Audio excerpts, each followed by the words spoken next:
Hello again, Gooners. Hopefully you can hear me out there in podcast land. I'm doing this with a different microphone, as in an internal microphone in the actual computer. I just want to experiment, so hopefully you don't mind. I've even turned the air conditioning off. What else do you want out of life? I'll tell you what we want: 3 points. Arsenal got 3 points, obviously, against Leicester. There will be a few FPL tips. Can you trust my tips? I'm not sure. I'm doing quite well, I have to say, in my leagues that I'm in.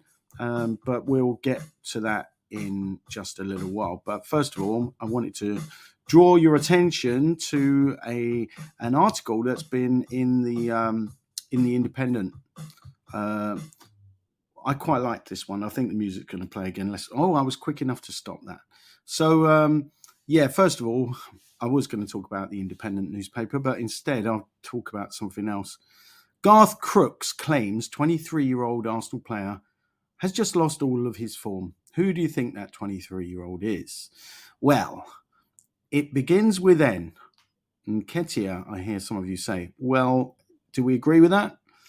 Clearly got dropped for the game against Leicester, and look who turned up and really did well in his place. Of course, the ex-Brighton winger Trossard, who's played as a false nine, scored an amazing goal. Quite how it got chalked off to me was a bit beyond belief. It was probably a foul, but they seem to be looking. The VAR teams are really looking for fouls, trying to give fouls when they're not very obvious, are they?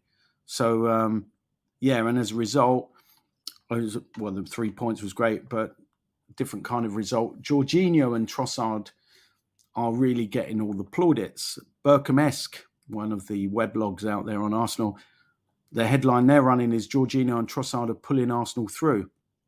But going back to Nketiah for a minute, point is, how well is he doing? I think he's doing all right. Although he did get dropped, he's on a bit of a goal drought, but he still has a lot of shots on target. They're not going in at the moment, but they soon will. Don't worry about that.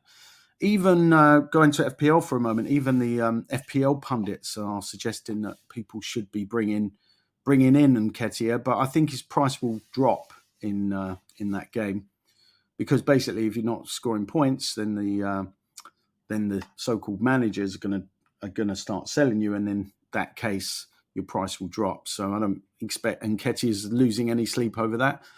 But anyway, yeah, Arsenal still at the top. Long may that continue. It certainly looks like it's a resilient Arsenal nowadays. Jorginho was excellent at midfield, kept it ticking over really when Arsenal most needed that. Because that game, let's not get it twisted, that was a pretty tough game. And what really irritated me about the VAR team was how could they possibly not notice all the clumsy challenges on Saka? He doesn't get any protection whatsoever. Not that he asked for it, but he probably should. There were 2 possible penalties. The cameras only seemed to pick up one. There were a couple of awful. Well, they weren't that awful in terms of it wasn't life or death, but these challenges were clumsy. Saka went down. Maybe the referees think he's going down too easily. Not sure, but he certainly was clipped. On both occasions, he goes down. No penalty. VAR. We don't even see what they do behind the scenes. We do sometimes, but only when they want to. It's getting very selective now, and I just can't really believe that they're not they're not a little bit biased. Sorry to say, that's how it seems. There's certain clubs that get away with murder, and Arsenal certainly not one of those. As I said before, Jorginho had an impressive 2 halves. He was possibly one of the best players in the first 45 minutes. There was, you could make the case that Arsenal should have dominated perhaps a little bit more. They were dominant, but could they have dominated and finished Leicester off? Well, not if they're playing against VAR as well as a full 11 complement for the other side. So anyway, Jorginho, I thought he kept things ticking over in midfield first half. Zinchenko, let's not forget, he was made captain for the day in support of the Ukraine, and Odegaard, although he didn't have the armband, he was still there with his very quick footwork. The rest of the team, weren't that impressive in the first half. Zinchenko up and down, some amazing moments, some not so amazing moments.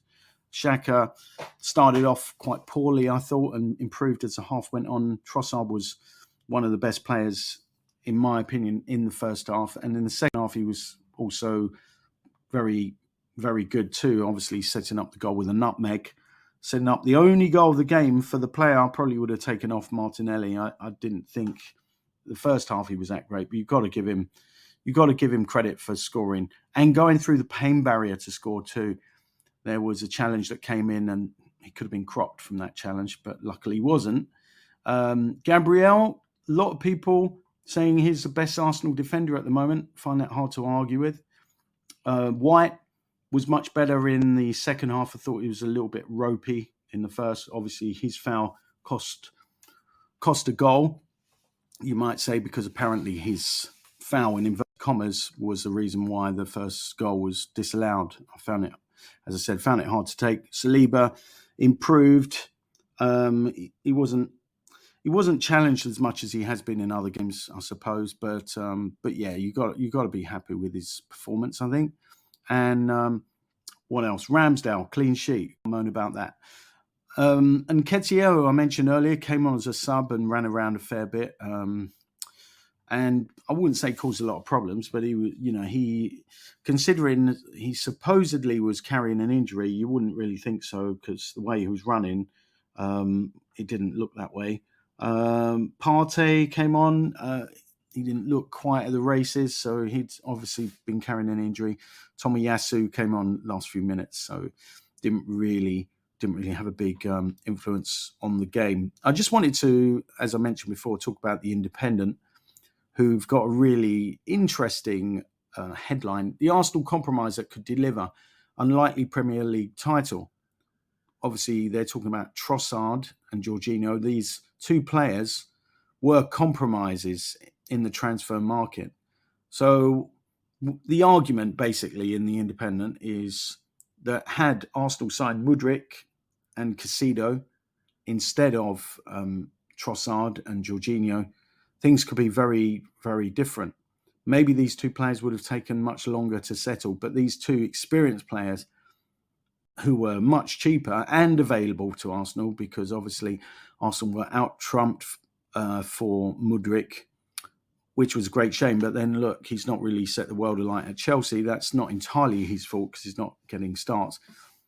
But nevertheless, Trossard has been extremely influential. And Jorginho seemed a bit of a Jonah when he first arrived, in as much as Arsenal were not picking up as many points as they had done previously. But Jorginho is now starting to show that that he offers something. He's just reliable. I don't think he doesn't dominate the midfield the way Partey does when Partey's fit, but he's a pretty good like-for-like replacement. And so I have to say I'm pretty happy with Dino overall, even though not all the Arsenal fans were happy to see another Chelsea, inverted commas, reject arrive. Odegaard, the captain, said, Jorginho especially has a lot of experience. He's won a lot of things and brings that mentality. He's Champions League and Euro 2020 winner, an occupier of the podium in the Ballon d'Or, but there's a gap in his medal collection, and Arsenal afford him the chance to win the Premier League. Let's hope that, in fact, happens. The other thing is, what was I going to say about the... what Mikel Arteta had to say. He said about bringing in those sort of players on the transfer front, Trossard and Jorginho. He was quoted as saying, "We had to adapt. You have to do that in the window and not feel sorry for yourselves."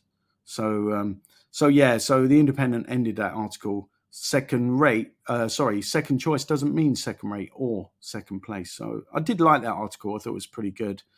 The Independent, a decent enough newspaper. So yes, that's probably all I'm going to say about Arsenal. So some of you be pleased about that, because I've noticed lately some of you just want to hear about FPL, the Fantasy Premier League. Well, about price changes, because I think it's quite important to bring in players before they go up in price. So I tend to lately buy players early. I haven't done it this week because Arsenal have still got a game, as have Liverpool. So I'm waiting for that game. Well, I'm trying to wait. Feeling very impatient. David Raya has gone up in price to 4.8 million. Please don't tell me it's pronounced Raya because I don't think so. I'm listening to the commentators. But I can't pronounce all the names correctly, I've got to be honest. I was looking at bringing in Liverpool players, but I'm starting to think again. Not, with the draw at Crystal Palace, I thought they'd win, but they didn't. And Nunez has gone up, obviously from Liverpool. Bukayo Saka's gone up in price. Ruben Neves of Wolves has also gone up in price, and Leicester's Iheanacho has gone up in price, but he didn't look that amazing against Arsenal. But in terms of differentials, you do very well if you bring in a player like Iheanacho. He's only 1.7% of managers out there in FPL have got him in their squad.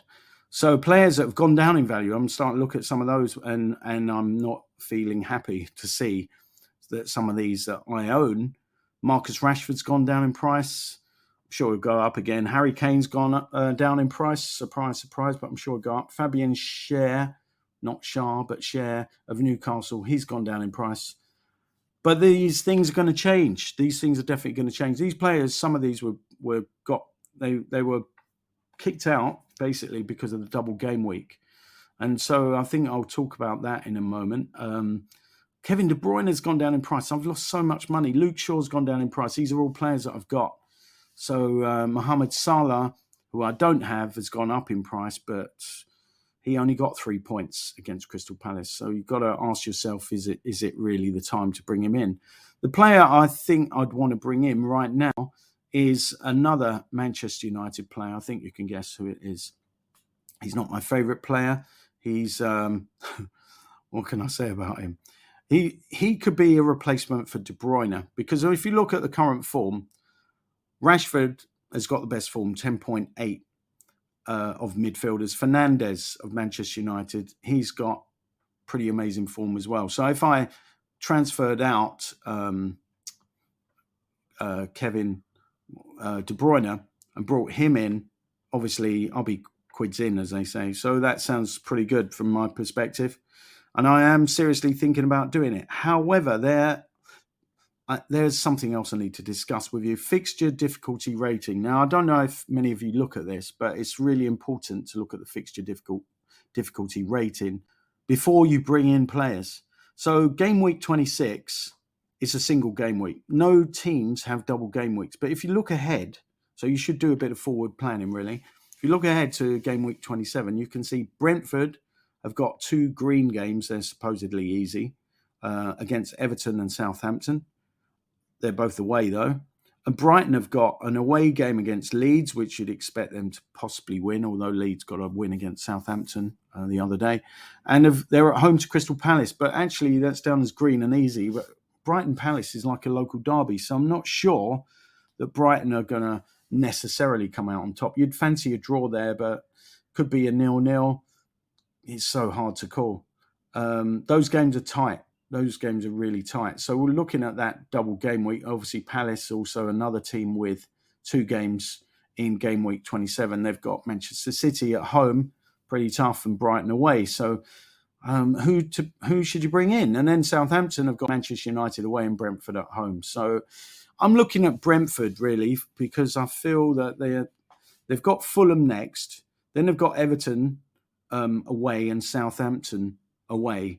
They may well get, it's not about how many points they get, obviously, it's more about, are they going to keep clean sheets so they can score goals?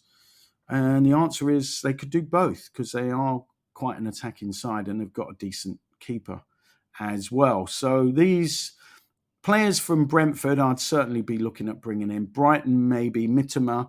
Everyone calls him Mitoma, but it's actually Mitoma. If you bring him in, that may be a good choice of player. So let's look at other games coming up. So game week 28, that's a single game week, so I won't talk too much about that. But then looking ahead to game week 29, a lot of people are going to use a wild card for that game, for that game week. because there are a number of teams with two matches. Aston Villa have got two games, one against Chelsea away and Leicester away, so that doesn't really tempt me much. Bournemouth have got Fulham at home and Brighton at home. Well, Bournemouth. Are you going to? If you're ever going to bring in a Bournemouth player, do it before game week 29. I'm not so convinced myself because look at them in the league. They're not. They're second from bottom. Last I looked. Brentford, two away games. Brighton away, Man U away, so that doesn't tempt me. Brighton home to Brentford, away to Bournemouth. That does tempt me. So long term, you want to be looking at bringing in Brighton players. Chelsea, they've got Villa at home, Liverpool at home. Slightly tempted, but Chelsea have let me down lately. I'll keep bringing in Chelsea players and they're not delivering. Then let's look at Leeds, another team with two games in game week 29. They've got Arsenal away, Forest at home. Slightly tempting. I'd keep an eye on Leeds. Leicester are away at Crystal Palace and at home to Villa. They're both regarded as green by the FPL. Not sure. Liverpool have got Manchester City away and Chelsea away. Not very attractive fixtures really. Man U have got Newcastle away and Brentford at home. Brentford at home is down as a grey because they've not always got a good record against them. Man U slightly tempted. Newcastle at home to Man U, away to West Ham. Well, after the disappointment of that recent League Cup final, I'm not sure how Newcastle are going to go from here on in. And Forest home to Wolves and away to Leeds. Oh, sorry, one more. West Ham at home to Southampton and at home to Newcastle. So the teams that I'd recruit from right now, West Ham, not immediately. I'd wait a little while. But right now, I've been looking at Brighton and Brentford. How about making a new team? Brightford, that sounds good. I feel I want to bring in a Brentford player. I've only got one at the moment, which is goalkeeper Raya. Obviously Ivan Toney's a good player to bring in, but he's not cheap. So do bear that in mind. Mitoma, loads of people want to bring him in as well. So yeah, if you're looking at the calendar, both Brentford and Brighton have supposedly easy fixtures. So they're the teams that you should be looking to recruit from. So that's about it. I haven't got much time to do any more. Hopefully somebody out there liked what I'm doing, because I'm not sure what it is. It is that, somebody's put I love Arsenal, so thanks for that, Omid Abassi.